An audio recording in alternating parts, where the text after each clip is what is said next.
Magandang hapon po sa inyong mga ka-vlog. Ako po si Tess Sulicar Canyabano. Ang aking menu po ngayon. Lagi ako magluluto tuwing hapon para lang sa inyo mga ka-vlog na makita nyo ang aking mga ginagawa. So ang aking menu ngayon mga ka-vlog ay pansit canton. Ito ang aking mga ricados ngayon. Ricados poros sabroso. Talaga lang naman, nagpakapin pa siya. Okay. Ito ang aking pork na minamarinate ko na sa paminta at toyo, soy sauce. Soy sauce ha. At ito naman ang aking hipon, walang maliit, so medyo malaki siya, pero mas masarap. At ito ang aking the best na canton. The canton is canton.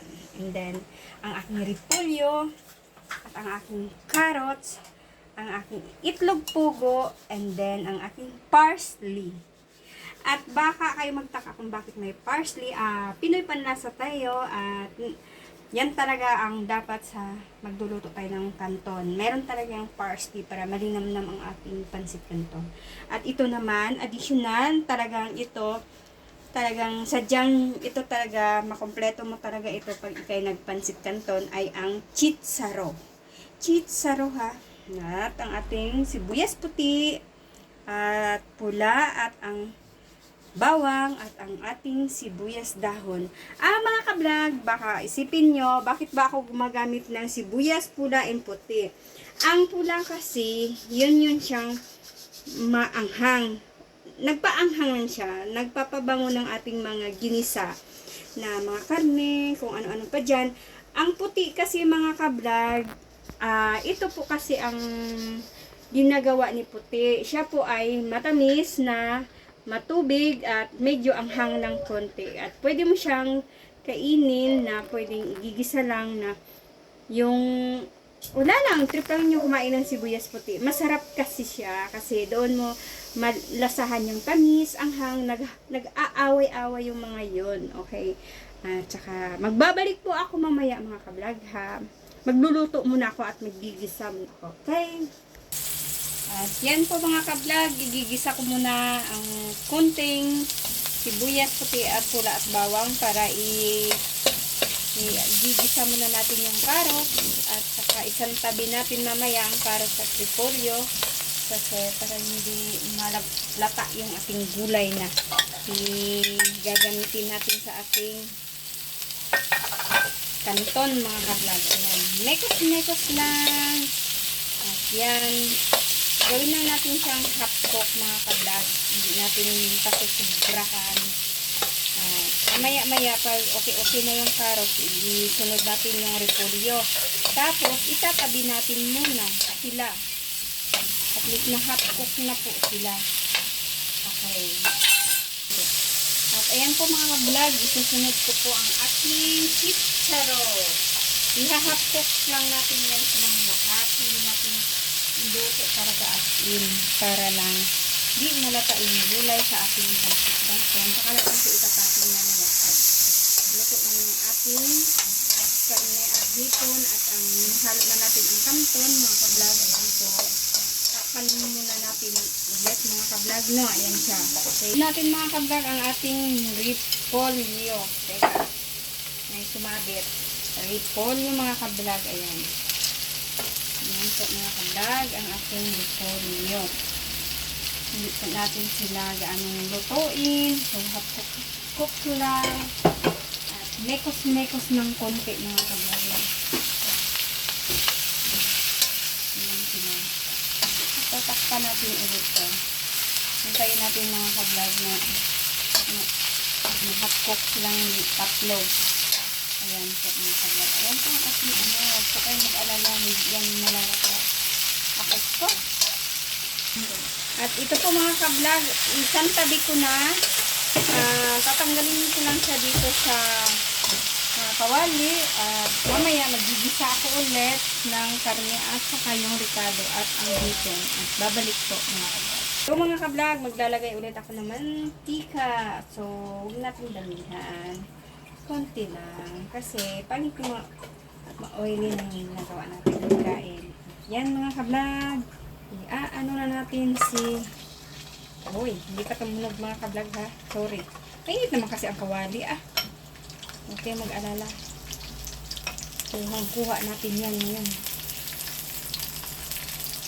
Magliwala tayo kay Tess. Mga ka-vlog. Ayan po. Hindi ka, nagbabadali ka. Ha?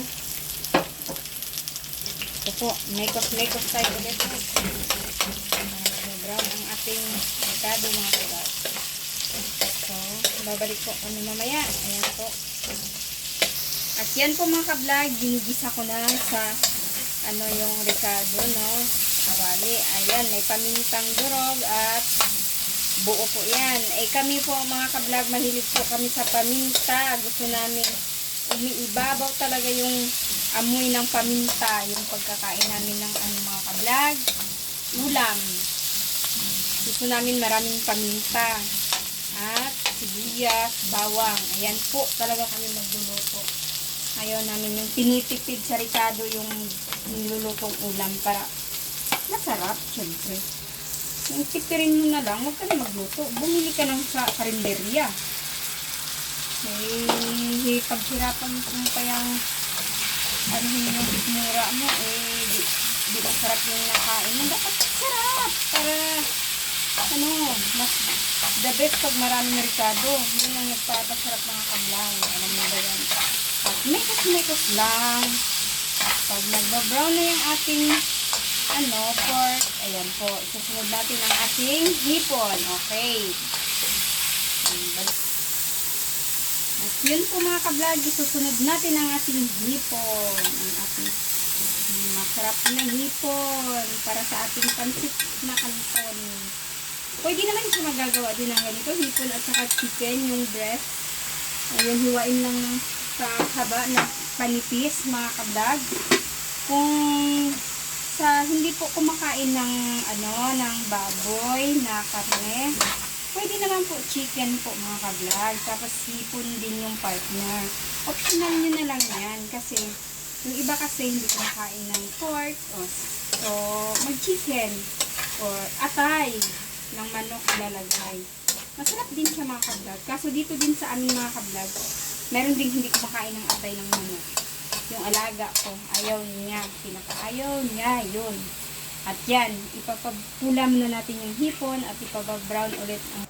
At ayan po mga kablag, nalagyan na po natin ng panglasa at nilagyan ko din ng additional na oyster sauce mga kablag. At ngayon maglalagay na ako ng mainit na tubig para medyo may sabaw-sabaw ang ating kanton. Hindi naman as in sabaw, yung matutunaw lang yung kanton na ka-vlog. Hindi naman talaga usually sabaw as in sabaw na parang nagnilaga. At yan po mga ka-vlog, babalik po ako. Palalambutin ko lang ng konti yung ating pork. At mga ka-vlog, ayan na po, kumulo na siya at malambot na ang ating karne. Susunod ko na po ang parsley mga ka-vlog. Ayan po. Tapos, haluin ko lang ulit. At mamaya, isusunod ko na ang kanton. Anuhin lang muna natin yung parsley para umaano yung amoy, yung aroma ng parsley para maaamoy natin mga ka-vlog. Ayan po. At ito na po mga ka-vlog, ilalagay na natin ang ating pansit kanton, ang ating noodles ng ating kanton mga ka-vlog. Ayan po mga ka-vlog. Dandan lang po tayo maglagay, hindi isang bagsakan ilagay kasi nag-absorb pa po yung sabaw na para iaano natin siya mga ka-vlog.